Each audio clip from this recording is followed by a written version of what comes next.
رب تعالیٰ نے اسے زبان دی ہے تو وہ کچھ بولے گا بھی، اللہ نے اسے ذہن دیا ہے تو کچھ نہ کچھ وہ سوچے گا بھی۔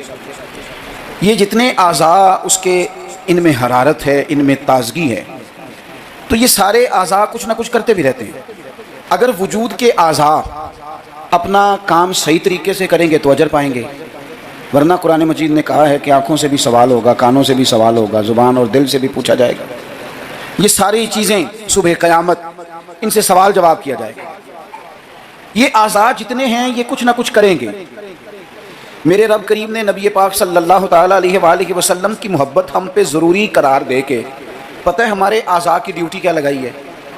اس نے کہا تم اس طرح کیا کرو، جب دیکھا کرو نا تو محبوب کے جلوے دیکھنے کی کوشش کرو، اور جب تمہارا سننے کو دل کرے تو مدینے والے کی بات سنا کرو، اور جب تمہارا بولنے کو دل کرے تو پھر میرے محبوب کی نعت پر بات کرو۔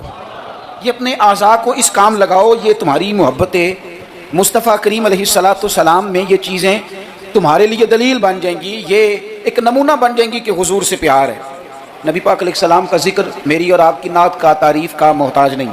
کیوں کہ رب فرماتا ہے وَرَفَعْنَا لَكَ ذِكْرَكَ، اے محبوب ہم نے آپ کے لیے آپ کے ذکر کو بلند کر دیا ہے، ہم نے آپ کے لیے آپ کے تذکرے کو بلند کر دیا۔ تو جن کے ذکر کو اللہ نے بلندی دے دی ہے اس پر کوئی شاعر نعت نہ بھی لکھے، کوئی اچھا نعت خواہ نعت نہ بھی پڑھے، معاذ اللہ، کوئی مجمع نعت سننے نہ بھی آئے، تو حضور کا ذکر تو اللہ نے بلند کر دیا ہے۔ لیکن یاد رکھو کہ جب شعر حضور کی تعریف میں لکھا جاتا ہے تو شعر لکھنے والا اپنا کلام سنوار لیتا ہے، اور جب محفل نعت میں لوگ آ کے بیٹھتے ہیں حضور کے نام پہ بیٹھتے ہیں، وہ کسی سیاسی جلسے کے لیے جمع نہیں ہوتے، وہ اپنے کسی دنیاوی مقصد کے لیے احتجاج کرنے جمع نہیں ہوتے، وہ حضور کی میلاد کے نام پر اکٹھے ہوتے ہیں۔ خلاق عالم کے فرشتے تو گواہی دیتے ہوں گے نا، یا اللہ دیکھ کے آئے ہیں ہم، وہ تیرے محبوب کے لیے جمع ہوئے تھے۔ نعت خانوں کیا کمال ہو جائے اگر ہم نعت خوانی کے ساتھ مخلص ہو جائیں، تمہیں پتہ چل جائے گا جب صبح قیامت تمہاری اس نعت خوانی کا وزن ہوگا، تمہیں مزہ آ جائے گا۔ سب سے آگے آگے حسان بن ثابت ہوں گے، اور پھر یہ نعت خوانوں کی پوری لائن حضور کی بارگاہ میں جائے گی۔ تم اپنے آپ کو کیوں کمزور کرتے ہو؟ چند ہزار پہ بیچ کے میری ملت کے نعت خوانوں میں لا شریف آ گیا، نعت کے حسن کو سمجھو تو صحیح یارو۔ سب سے آگے نعت خوانوں کی لائن میں حضرت حسان بن ثابت ہوں گے، اور قیامت تک جو حضور کی نعت پڑھنے والا ہوگا وہ سارے اس لائن میں ہوں گے۔ تمہیں پتہ ہے اس لائن میں کون کون ہوگا؟ ملا عبد الرحمن جامی بھی ہوں گے، سعدی شیرازی بھی ہوں گے۔ اس لائن کے اندر چلتے چلتے تمہیں ڈاکٹر علامہ اقبال بھی ملیں گے، تمہیں یہاں امام احمد رضا فاضل بریلوی بھی ملیں گے، تمہیں کہیں اسی طرز میں کلام کرتے نعت پڑھتے اعظم چشتی مرحوم بھی ملیں گے، محمد علی ظہوری بھی ملیں گے، تمہیں اس میں نعت پڑھتے پڑھتے کئی لوگ ملیں گے۔ کتنے نصیبوں والے ہو، اس لائن میں جاؤ گے جس لائن میں رسول اللہ کے غلام لگے ہوں گے۔ اعلیٰ حضرت کہتے ہیں کہ تیری زبان حضور کے لیے، حضور کے لیے، یہ اللہ نے بنائی ہے اپنے ذکر کے لیے، محبوب کریم کی نعت کے لیے۔ تو کیا کریں؟ اور یار سارا دن اس نے باتیں تو کرنی ہیں، اللہ جانتا ہے یہ باتیں کرنے کا دور ہے، چپ نہیں بیٹھتے۔ بعض لوگوں کو کہنا پڑتا ہے کہ چل یار کوئی 10 منٹ چپ بھی کر جا، کوئی ہمیں بھی موقع دے تھوڑا سا بولنے کا، اور کوئی تو تھوڑی سی سن بھی لے، کسی کی کہنا پڑتا ہے۔ اتنی جو باتیں کرتے ہو، اتنی جو خوش آمدیں کرتے ہو، تو اعلیٰ حضرت مشورہ دیتے ہیں، فرماتے ہیں ذکر ان کا چھیڑیے ہر بات پر، ذکر ان کا چھیڑیے ہر بات پر۔ بات شادی کو ہو تو حضور کا ذکر چھیڑ دو کہ نبی پاک کا شادی کا طریقہ کیا ہے، حضور نے یہاں کیا ہمارے لیے طریقہ مبارکہ چھوڑا ہے۔ ذکر ان کا چھیڑیے ہر بات پر۔ تو اگر ذکر بچے کے عقیقے کا ہو تو دیکھ لو حضور نے ہمارے لیے کیا سنت چھوڑی ہے۔ اگر یہاں موقع تجارت کا ہو تو دیکھ لو نبی پاک نے تجارت کے معاملے میں کیا احکامات دیے ہیں۔ اگر موقع ہو زندگی میں آزمائش کا تو پھر بھی دیکھ لو حضور کا کیا یہاں ہمارے لیے طرز حیات ہے۔ اور اگر موقع ہو اللہ کی دی ہوئی نعمت کا تو پھر بھی دیکھو کہ حضور کے نقوش راہ کیا ہیں۔ بس اپنے آپ کو ہر وقت حضور کے خیال میں گم کر لو۔ فاضل بریلوی کا مشورہ ہے، وہ کہتے ہیں ٹھوکریں کھاتے پھرو گے ان کے در پہ آ پڑو، ورنہ تو ٹھوکریں ہیں زمانے کی۔ لوگوں کی تعریف کتنی کو کرو گے، کتنی کو تھکا دیں گے تمہاری زبانیں۔ حضور کی تعریف کرو، ٹھوکریں کھاتے پھرو گے ان کے در پہ آ پڑو۔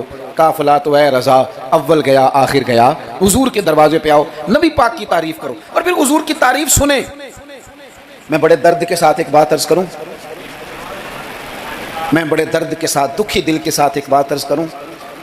میلاد کی محفلوں میں غریب لوگ رہ گئے ہیں۔ وہ امیرو، تم سیاسی جلسوں میں بڑے شوق سے جاتے ہو، تمہاری پجارو بھی جاتی ہے، اس پر کسی سیاستدان کا فوٹو بھی لگاتے ہو، جھنڈا بھی لگاتے ہو، بڑے خرچے کرتے ہو، جیبوں سے پیسے لگاتے ہو، کیا عجیب تمہاری منطق ہے، جس محبوب کے صدقے رب نے تمہیں سارا کچھ دیا ہے، اس محبوب کریم علیہ السلام کی محفل آئے تو وہ غریبوں کے حصے میں آتی ہے، وہ کمزوروں کے حصے میں آتی ہے، اور تم جا کر کے چرچے کرتے ہو ان کے۔ یاد رکھنا، سمجھ لینا، دنیا کا سب سے خوش قسمت شخص وہ ہوتا ہے جسے اللہ اپنے محبوب کی غلامی کے لیے پسند فرما لیتا ہے۔ یار اس طرف تم توجہ ہی نہیں کرتے۔ حضور کا ذکر سنو، ذوق سے نعت سنی جائے۔ نعت نہ پڑھنے سے زیادہ سننے سے تعلق رکھتی ہے۔ نعت خاں اللہ کے فضل سے بڑے ہیں، ہمارے اس شہر میں بڑے بڑے اچھے نعت خاں آپ کو مل جائیں گے، بڑے ہیں لیکن نعت سننے والے۔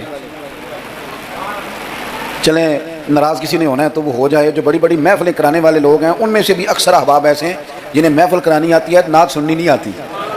محفل کرانا اور ہے، نعت سننا یہ سننا ایک کمال ہے۔ اب میں جو اگلی بات کروں گا وہ شاید آپ کے لیے اور زیادہ خوشی کا باعث بنے۔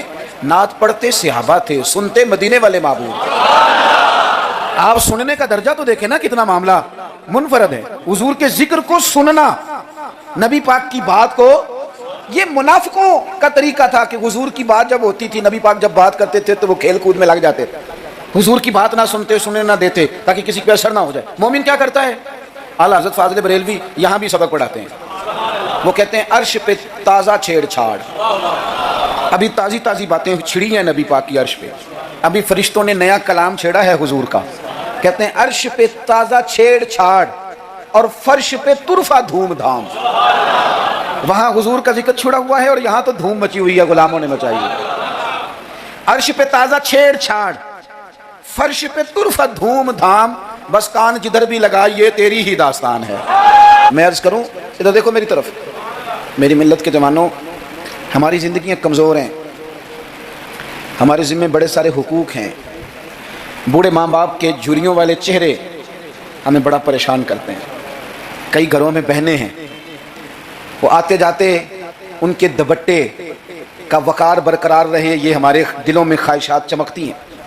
بیٹی چھوٹی سی بھی آنگن میں دوڑ رہی ہو تو باپ نہ چھوٹی بیٹی دیکھ کے بھی کہتا ہے اللہ نصیبہ اچھا کر دو، اللہ اس پہ رحمت کرنا۔ ایسے زمانے کی ہمارے ذمہ ڈیوٹیاں ہیں، ان ڈیوٹیوں کے لیے نا ہم اپنے گھر سے نکلے ہوئے ہیں، کوئی مزدوری کرتا ہے، کوئی محنت کرتا ہے، کوئی ادھر جاتا ہے۔ اس رستے میں نا ہمارا کئی لوگوں سے واسطہ پڑتا ہے، کچھ ہم سے اپنے قصیدے پڑھواتے ہیں، کچھ تعریفیں کرواتے ہیں، کئی جھوٹ بلواتے ہیں، کہ کہتے ہیں تو یہ والا کام کر پہ نوکری مل جائے گی، کہ کہتے ہیں تو میرے ساتھ لگ جا، تو کہہ کہ میں بڑا اچھا آدمی ہوں تو شاید میں تجھے کسی یورپ کے ملک کا ویزا دلا دوں۔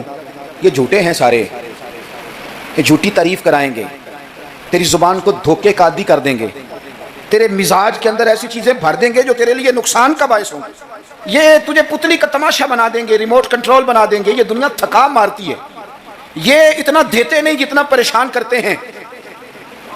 یاد رکھو یہ ساری چیزیں دھوکہ ہیں۔ دنیا میں ایک دروازہ ایسا ہے جس کی تعریف کرو نا تو دنیا بھی آخری حد تک ملتی ہے، اور آخرت میں تو خدا پھر فضل ہی بڑا فرمائے گا، اور وہ دروازہ ہے مدینے والے محبوب کا، وہ نبی کریم کا دروازہ ہے۔ حضور کی جو تعریف ہے نا، جو نبی پاک کی چوکھٹ کی تعریف کرنے والے ہیں، حضور کے دروازے کی جو تعریف کرنے والے ہیں نبی پاک کی، ان میں سادے سادے لوگ بھی ہیں۔ مجھے نہیں پتا کہ زیادہ سریلا نعت خواں کون ہے، مجھے نہیں پتا آج کل زیادہ ریٹ کس کا ہے، میں نہیں جانتا، لیکن ایک بوڑھی سی اماں مدینہ شریف میں، سادی بالکل اور ان پڑھ بھی جملے پنجابی کے بھی ٹھیک نہیں ادا کرنے آتے۔ میں حضور کی بارگاہ کی حاضری دے کے آ رہا تھا تو بالکل بارنا مسجد نبوی شریف کے جنگلے سے باہر نکل کے وہ بوڑھی اماں، سادے سے کپڑے، پنجاب کی تھی، کسی گاؤں کی تھی، اور عمر بھی بہت زیادہ تھی۔ اس کے سادے سے جملے وہ دور بیٹھ کے نا، چونکہ قریب تو خواتین کا آنا درست ہے بھی نہیں اور وہ آنے بھی نہیں دیتے، پیچھے باہر ہم نکلے بازار میں تو وہاں نہ شاید کسی کا انتظار کر رہی تھی، بچے نے وقت دیا ہوگا کہ اماں تو یہاں بیٹھ جانا تو میں آ جاؤں گا، تو وہاں بیٹھی تھی۔ چلیں میں نے بھی بہت سارے نعتیں سنی ہیں الحمدللہ، سنتے رہیں گے جب تک زندہ ہیں، پر اس بوڑھی اماں کے نا دو جملے، دو فکرے، پھٹ گیا میرا کلیجہ، اور کئی دن میں روتا رہا۔ وہ اپنے لب و لہجے میں نا، اپنے انداز میں، سادے کپڑے اس کے اور سادہ اور پرانا دوپٹہ، اور زمین پہ اسی طرح بیٹھی تھی جس طرح غریب لوگ بیٹھ جاتے ہیں روٹی کھانے کے لیے، مزدور بیٹھ جاتے ہیں۔ پتہ کیا کہہ رہی تھی؟ نعت کیا پڑھ رہی تھی،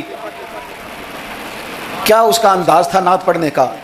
وہ کبھی دیہاتوں میں سادی عورتیں جس طرح بات کرتی تھی، ہماری بوڑھی مائیں اس طرح وہ بات کر رہی تھی، اور اشارے کر کے نا مدینے کے در و دیوار کی طرف اپنا مزہ پورا کر رہی تھی، کہہ رہی تھی ویکھو نہیں ویکھو، اس کا لہجہ ہے، ادھار لے کے بات کر رہا ہوں، اس کا لہجہ ہے، اس کی بات ہے، اور شعر میں وزن کیسا ہے اور جملے کی ترتیب کیسی ہے یہ شاعر بتائیں گے. مجھے تو لطف آیا تھا تو میں بات آگے نقل کر رہا ہوں. وہ کہہ رہی ہے اور وہ مطلب عوام کو متوجہ نہیں کر رہی, وہاں تو ہے ہی کوئی نہیں, اکیلی بیٹھی ہے, اپنا ذوق پورا کر رہی ہے. اور لگتا ہے کہ وہ نا, مجھے یوں لگتا ہے کہ جیسے نا وہ حور و غلمان کو متوجہ کر کے کہہ رہی ہے, اور اس کی آنکھوں میں آنسو ہیں. تھوڑی دیر اتنا روتی ہے کہ آواز بھار آتی ہے اس کی, پھر دوبارہ بات شروع کرتی ہے, پھر اپنے پلو سے آنسو پوچھتی, کہتی کیا ہے, کہتی ہے ویکھو نہیں ویکھو کڈے کرم کمائے سوں, میرے جے گندے مندے بھی در تے بلائے سوں. اب ویکھو نہیں ویکھو کڈے کرم کمائے سوں, اب میرے جے گندے مندے بھی در تے بلائے سوں. تھوڑا چاچ جانا چاہیے حضور سے پیار کرنے کا, تھوڑا نا چاچ جانا چاہیے, تھوڑا طریقہ ہونا چاہیے. اس کے لیے مہنگی محفل کی ضرورت نہیں, اس کے لیے ذرا ذوق کی ضرورت ہے. اس کے لیے میرے پاس نا, میں چھوٹا آدمی ہوں لیکن کم از کم 100 مجھے روز پیغام ملتے ہوں گے کہ پیر صاحب ٹائم چاہیے, پیر صاحب ٹائم. اب تو میں کئی دفعہ اتنا مجبور ہو جاتا ہوں کہ سوچتا ہوں یار میں چھوٹا آدمی ہوں, یہ مثلاً کیا کس حد تک انسان جو ہے وہ چلے گا. فجر کے بعد میں نے بیان کیا, زور سے پہلے میں نے بیان کیا, زور کے بعد میں نے بیان کیا, ابھی بھی میں بیان کر رہا ہوں. پر میں اپنی حیاتی تو قربان جاواں, میری تے محمد پکیندے گزر گئی. ہے بڑا مزیدار کام. بڑے لوگ ٹائم لینے آتے ہیں, بڑی بڑی سفارشیں کہتے ہیں انٹرنیشنل ہماری محفل ہے, انٹرنیشنل محفل ہے, فلانا بھی آیا فلانا بھی آیا فلانا بھی آیا, اتنے عمرے کے ٹکٹ, اپنا اپنا ذوق ہے. یہ بھی اچھے لوگ ہیں, کمال بات ہے. ایک دور سے جنوبی پنجاب سے بوڑھے بابا جی آئے, ان کو نہیں زیادہ, یہ بڑے سلیقے سے لوگ آتے ہیں, سفارشی رکے بھی لے آتے ہیں, اور بھی بڑی چیزوں کا پتہ ہوتا ہے, کس اینگل سے جائیں گے تو کام بنے گا, سارا سلیقہ آتا ہے. لیکن وہ کسی نے کہا تھا کہ لگا جدوں میدان ازل دا تے لوکی چوراں وانگ سدھائے, کسی نے لوٹ لی علم دی دولت, کوئی میر فقیر بنائے, آزم ویخ مقدر ساڈا اسی عشق خرید لے آئے. تے کسی دے سر تے تاج امامت اس علم پڑھاون سکھیا ہے, تے کسی نے پہنے فقر دا چوغا انہیں زہد تمامن سکھیا ہے, آزم ویخ مقدر ساڈا اسا یار مناون سکھیا ہے. اپنے اپنے نصیب کی بات ہے. وہ بڑے لوگ آتے ہیں, میں آپ کو جو بات جہاں آپ کو کھڑا کرنا چاہتا ہوں وہاں آئیے گا. ایک سادے سے بزرگ سے, سیدھے سادے تھے, کندھے پہ رومال رکھا, جمعے والے دن میں گزر رہا تھا تو میرے کان میں ہلکی ہلکی بات, پریشرائز کر کے نہیں, کہنے لگے پیر صاحب جدوں بھی ٹائم ہوئے نا, مہینے نو, چون نو, چھیاں نو, سال نو, دو نو, یہ انداز ہے, جدوں بھی ٹائم ہوئے نا تو ایک چھوٹی جی محفل کرنی. میں ماڑا بندہ جی, تھوڑی جی میری تنخواہ ہے, میں کمیٹی پائی یار مہینے پیسے رکھنا, جدوں تھوڑے کٹھے ہو جان تے سونے دا میلاد کردا. بڑی بڑی میں نے تقریریں سنی ہیں, بڑے بڑے بات سنے ہیں, حضور کی محبت پہ کلام سنے ہیں, مزہ آ جاتا ہے. لیکن یہ بھی کلام تھا حضور کی محبت کا. میں نے پلٹ کے نہ سر سے لے کر پیر تک وہ بابا دیکھا, اس کے نقش و نگار دیکھے, اس کے لبوں کی سادگی دیکھی, اس کا لہجہ دیکھ کے میں نے کہا چاچا جی تسی ٹائم چھڈو, دسو جلسہ کدن کرنا. کیوں؟ اس لیے کہ یہاں محبت ضروری ہے, پیار ضروری ہے, یہاں وفا دیکھی جاتی ہے, یہاں دل کا جذبہ دیکھا جاتا ہے.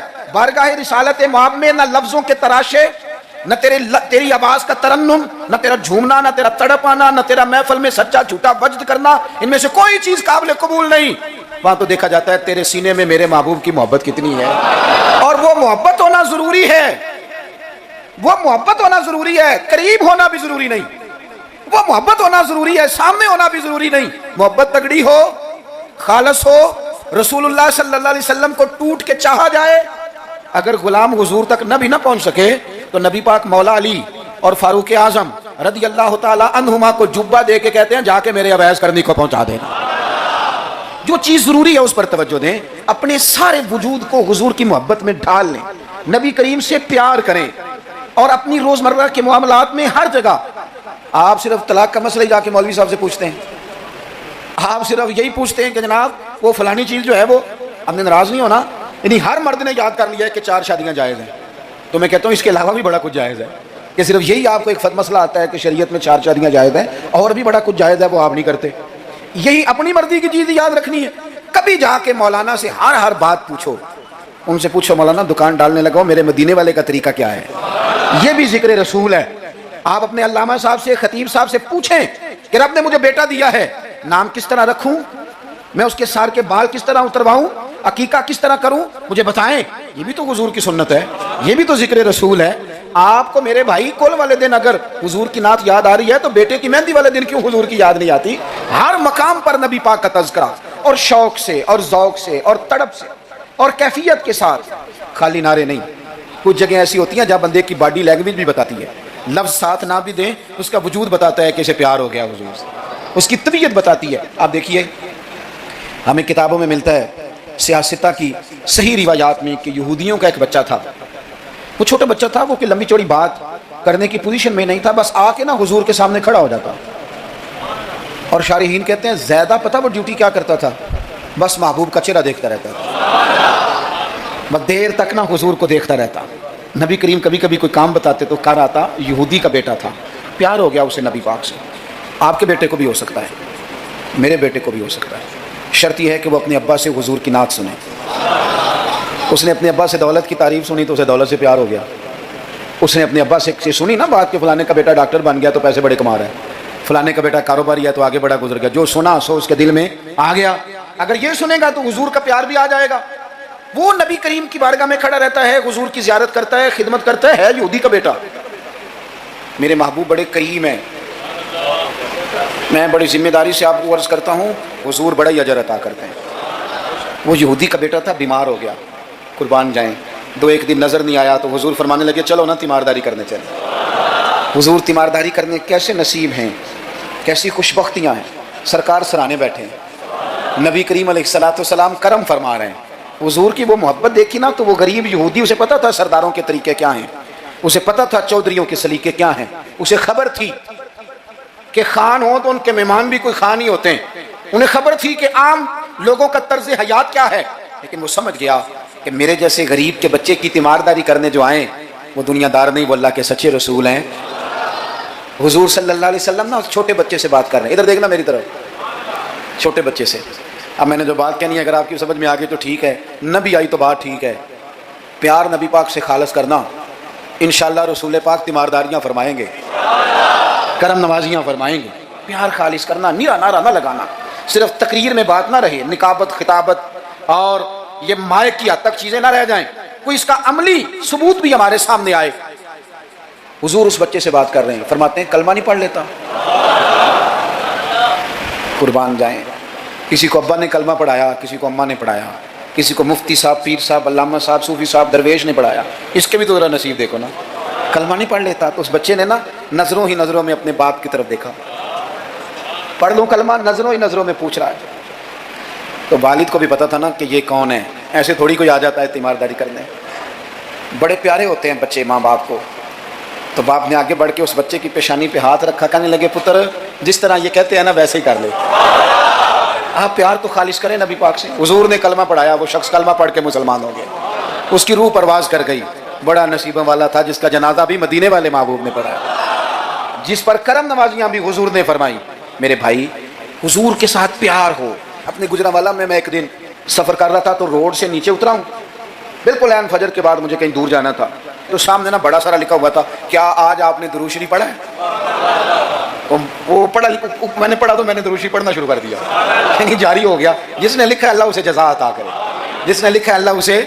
یہ مسجد میں کسی جگہ نکلتے وقت، آتے وقت، جاتے وقت، دکان پہ آپ درود شریف لکھ دیتے ہیں نا، ایک دفعہ تو بندہ نظر اٹھاتا ہی ہے نا پڑھنے کے لیے، تو آپ بتائیں اگر کسی نے دیکھ کے ایک دفعہ بھی پڑھ لیا تو لکھنے والے پر اللہ کتنا فضل فرمائے گا۔ درود و سلام نا طبیعت کو میٹھا کر دیتا ہے، طبیعت کو ٹھنڈا کر دیتا ہے۔ مولانا ابو نصر رحمۃ اللہ علیہ وہ فرمایا کرتے تھے، کہتے تھے میں رات کو نا کبھی کبھی مدینہ شریف نکلتا تھا تو ایک درویش دودھ لے کے باہر آیا کرتا تھا، دودھ لے کے وہ باہر نکلتا تھا تو پتہ کہتا کیا تھا؟ کہتا تھا دودھ پی لو۔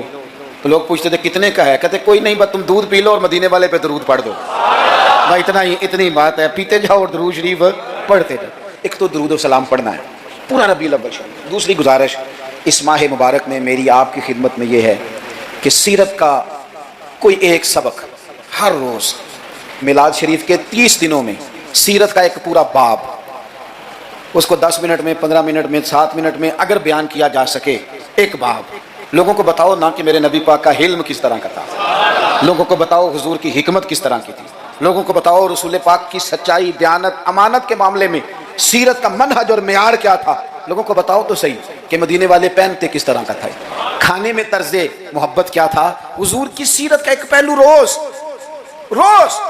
میں اکثر اپنے آپ سے کہتا ہوں ہم نے حضور کی سیرت کھول کے بیان نہیں کی، کاش ہم حضور کی سیرت کھول کے لوگوں کو سناتے، کھول کے مطالعہ کرتے، ریسرچ کرتے، بیان کرتے، تدریس کرتے، بتاتے، پڑھاتے، سناتے۔ میری ملت کا کوئی جوان کسی ایکٹر اور کرکٹر کو آئیڈیل نہ بناتا، کسی موٹیویشنل سپیکر کے پاس جا کے نہ بیٹھتا، کہیں سے وہ اپنی ذہن سازی نہ کراتا، کہتا چپ کر، مجھے پتا ہے میرے نبی پاک کا مصیبتوں میں طریقہ کیا رہا، مجھے پتا ہے حضور کا نعمتوں میں طریقہ کیا رہا، مجھے پتا ہے رسول پاک علیہ السلام کا گھر والوں کے ساتھ رویہ کیا رہا۔